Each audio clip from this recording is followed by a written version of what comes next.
7 years ago, Argentine prosecutor Alberto Nisman accused Iran of masterminding the 1994 bombing of Jewish community center Amia here in Buenos Aires.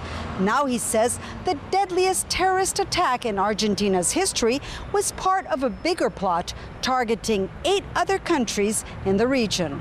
Prosecutor Alberto Nisman is the man in charge of investigating the powerful explosion that destroyed Jewish community center Amia. 85 people were killed in the tragedy. The names of the victims are all over on the walls and sidewalks of the new building. But 2 decades later, their families are still looking for answers, like Juan Dechtiar, who lost his 20-year-old son. Sí, devolver a Cristian no nos devuelve nada. Nobody will bring our son, Christian, back from the dead. But somebody has to tell us who placed the bomb that killed him, who financed the attack. There was a local connection in Argentina. Who was part of that? Answers won't make up for our loss, but at least we'll be able to put the culprits behind bars. Nisman presented a 500-page indictment pointing the finger at Tehran. He accuses top-level Iranian officials of planning and financing the attack. At Argentina's request, in 2006, Interpol issued red notices for most of the 9 people wanted for questioning. 2 of them, Mohsen Rezai and Defense Minister Ahmed Vahidi, are candidates in the upcoming presidential elections. Now Nisman says the Amia bombing was part of a larger scheme and that Iran planned to set up clandestine stations in 8 countries from where it could carry out terrorist attacks.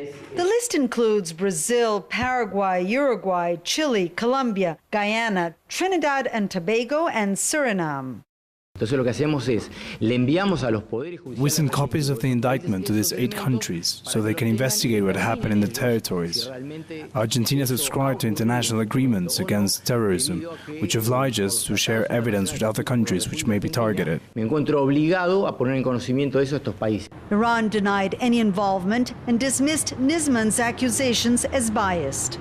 Nisman's indictment was issued after Buenos Aires and Tehran agreed to set up a truth commission to probe the bombing. Argentina's Foreign Minister Hector Timerman, also part of the Jewish community, says the agreement is an opportunity to further investigations, since it allows Argentine prosecutors to question Iranian suspects in Tehran.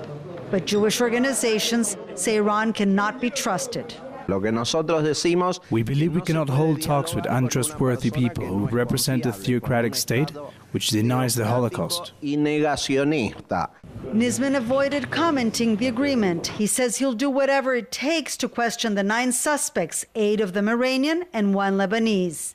And he asked Interpol to maintain the red notices. The arrest warrants were issued 5 years ago. We know it's difficult to capture these people because they travel with diplomatic immunity. But we ask Interpol to take all the necessary precautions because the red notices have not been revoked. The question now is, will Iran enforce the agreement negotiated with Argentina? And if it does, will the suspects agree to be questioned by Argentine prosecutors in Tehran? This is Monica Yanakiev for JN1 in Buenos Aires.